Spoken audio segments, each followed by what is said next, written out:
Hey, if you or someone in your family is on Social Security or Medicare, don't scroll past this one. I want to show you something that's costing American seniors real money, month after month, for no reason other than nobody ever sat them down and explained it. I'm not talking about a coupon or a $2 discount at the pharmacy. I'm talking about bills that in a lot of cases the government has already agreed to pay for you, not a loophole, not a gray area, a program that exists on paper right now that you likely qualify for and simply haven't applied to. Here's the part that makes this frustrating. None of these programs come find you. Medicare doesn't call you. Social Security doesn't send a letter that says, hey, you're eligible for this. You have to know the name of the program, know where to apply, and actually file the paperwork. And because almost nobody knows that, millions of dollars in benefits go unclaimed every single year, sitting in accounts that were set aside specifically for people like you. I spent time going through the 2026 Medicare and Social Security guidelines, the current income thresholds, and the specific forms involved, and I pulled out 5 bills that a huge number of seniors are paying in full right now, when federal or state programs exist to reduce or eliminate them. I'll walk through exactly who qualifies, what the real numbers look like this year, and precisely what to do about each one. Stick around for the last one because it involves property taxes, and for anyone who owns their home, it can end up being the biggest saving on this entire list, and is the one almost nobody talks about. Quick note before we dive in. Every one of these numbers is going to be specific, and I want you to actually write them down or pause and screenshot, because roughly isn't going to help you when you're filling out an application. And if you find channels like this useful for keeping up with what changes year to year in Medicare and Social Security, because these thresholds do shift annually, hit subscribe so you don't miss the updates when they happen.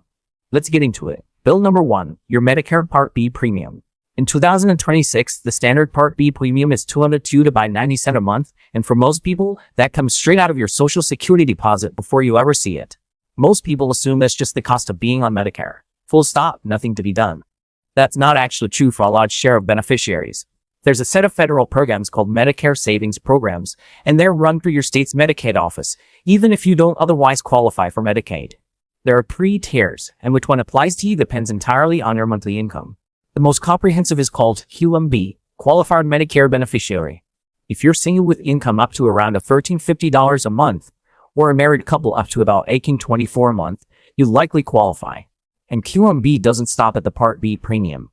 It covers your deductibles, your coinsurance, your copays, essentially the entire out-of-pocket side of Medicare that most people just budget for and pay. Under QMB, providers are legally barred from billing you for that cost sharing at all. If your income is a bit higher than that, there are 2 more tiers. SLMB covers single filers up to roughly $1,616 a month, or couples up to about $2,184. And QI extends that further, up to about $1,816 a month for a single person, or $2,455 for couple. SLMB and QI won't touch your deductibles or coinsurance, but they will wipe out that $202.90 in monthly Part B premium completely. On its own, that's over $400 a year, back in your pocket every year for as long as you're enrolled. Here's the catch, and it's the same catch you're going to hear 5 times in this video. None of this is automatic. You have to apply through your state Medicaid office. Call 1-800-MEDICARE or go to medicare.gov and ask them to connect you to your state's Medicare Savings Program application. It typically takes some paperwork around income and assets, but for millions of people, it's the single biggest recurring expense on this list, and it's entirely fixable. Bill number 2, what you're actually paying for prescriptions. A lot of people hear I have Part D and assume the drug cost conversation is closed. But having drug coverage and having affordable drug coverage are 2 very different things, especially if you're taking more than 1 or 2 maintenance medications. There's a federal program called Extra Help, also known as the Part D Low-Income Subsidy, and if you qualify, your entire prescription picture changes. Your Part D premium gets covered up to a regional benchmark, your annual deductible disappears, and your copay per prescription is hard capped at $5.10 for a generic and $12.65 for a brand name drug in 2026. That's not a starting point. That's the ceiling, no matter how expensive the medication actually is. Compare that to what people without Extra Help are often paying. Depending on the drug in the plan, that can be $40, $80, sometimes well over $100 a month for a single prescription, especially for brand name medications with no generic equivalent. If you're on 3 or 4 medications a month, the gap between what you're paying and what you pay with Extra Help can run into the thousands annually. For 2026, the income cutoff for Extra Help sits at 150% of the federal poverty level, which works out to somewhere around $23,447 to $23,149 a year for a single person, depending on your state. or roughly $31,700 to $32,460 for a married couple.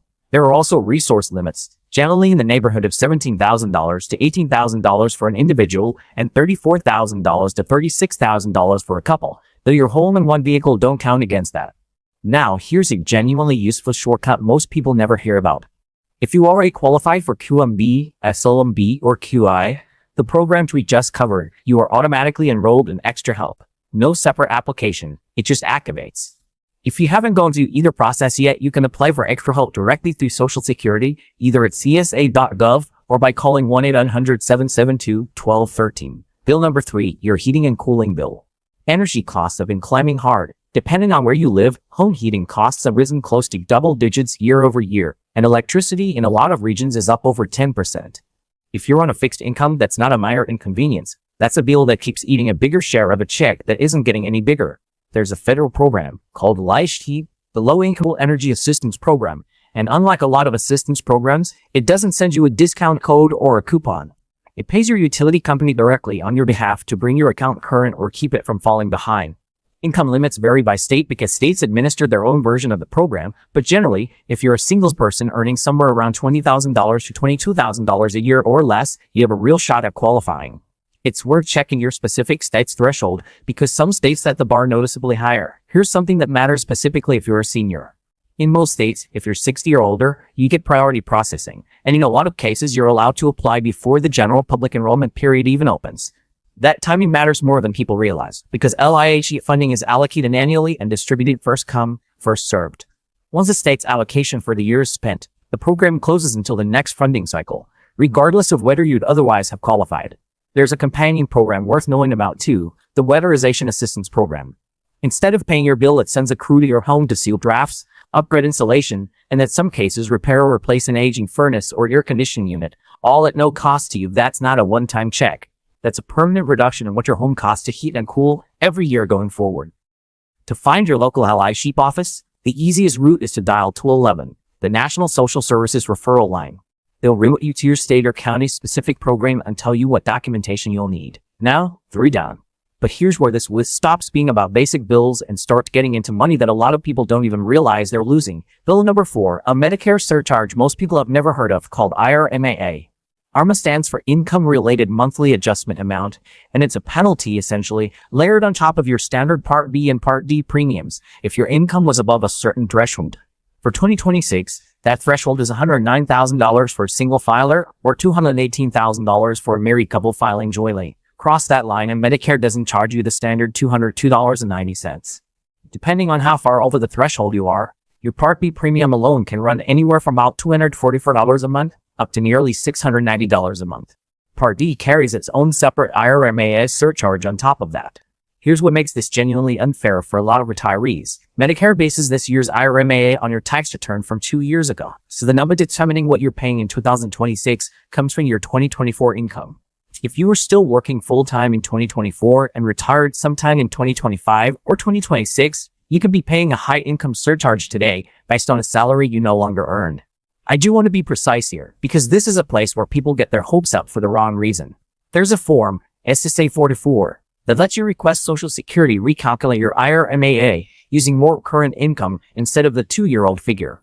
But it only applies to specific defined life-changing events, retirement or reduced work hours, marriage, divorce, death of a spouse, loss of pension income, or loss of income producing property. It does not apply to a one-time income spike you triggered voluntarily, like selling a house for a gain or doing a Roth IRA conversion. Those are treated as your choice, not a change in your ongoing financial circumstances, so SSA 44 won't undo the surcharge they cause. If your situation matches one of the qualifying events though, the appeal process is real and financial advisors report a high approval rate for legitimate cases. People have had surcharges reduced by hundreds of dollars a month once SSA is working from an accurate current income figure instead of a stale one. You can download SSAS 44 directly at csasca.gov or pick one up at any local Social Security office. If you think you might be in this situation, it's worth having a look at your own numbers before assuming there's nothing to be done. And bill number 5, the one I said we'd save for last, property taxes. If you own your home and you're 65 or older, ask yourself honestly, has your county ever sent you a letter explaining what senior property tax benefits you might be entitled to? For most homeowners, the answer is no. That letter never comes because in most counties, nobody's job is to send it. And yet nearly every state has some form of senior property tax relief on the books. The names vary. Senior exemptions, senior freezes, circuit breaker credits. What they do, broadly, is reduce the taxable value of your home, cap how much your bill is allowed to increase year over year regardless of what your home's market value does, or, in some cases, eliminate a meaningful chunk of the tax entirely. The savings differ enormously by state and by your specific property, so I can't give you one national number here. But for a lot of homeowners, that swing runs for a few $100s a year on the low end, to several thousand on the high end, especially in areas where property values and therefore assessments have climbed sharply. The pattern, once again, holds. You have to apply. The county assessor is not going to reach out on your 65th birthday. It is entirely opt-in, and the deadlines to apply are often tied to a specific date each year, so missing the window can mean waiting a full year to claim it. The fastest way to find out what's available where you live, search your county's name along with senior property tax exemption and this year, or just call your county assessor's office directly and ask what senior relief programs exist. One phone call. That's genuinely all it takes to find out whether you're leaving money on the table every single year you own that home. So let's pull this together. 5 bills. Your Part B premium, which Medicare savings programs can reduce or eliminate depending on income. Your prescription costs, which extra help can cap at $5.10 in $12.65, no matter what the drug normally costs. Your heating and cooling bill, which LIHAP pays directly to your utility company with priority access if you're 60 or older. The IRMAA surcharge, which you may be able to appeal and reduce using Form SSI 44, if your situation involves a genuine qualifying change in circumstances. And property taxes, where relief exists in nearly every state but sits completely dormant until you go and claim it. None of these 5 programs are secret, exactly. They're all publicly documented, all federally or state-backed, all real. What's missing isn't the money, it's the paperwork nobody told you existed. That's the entire gap between what you're paying right now and what you could legally be paying instead. If any part of this applies to you or to a parent, a neighbor, or a friend who's our Medicare Social Security, do them a favor and pass this along. For a lot of people, one conversation like this is the difference between overpaying quietly for another decade and fixing it this month. Subscribe if you want more of these breakdowns as the rules shift year to year, and I'll see you in the next one.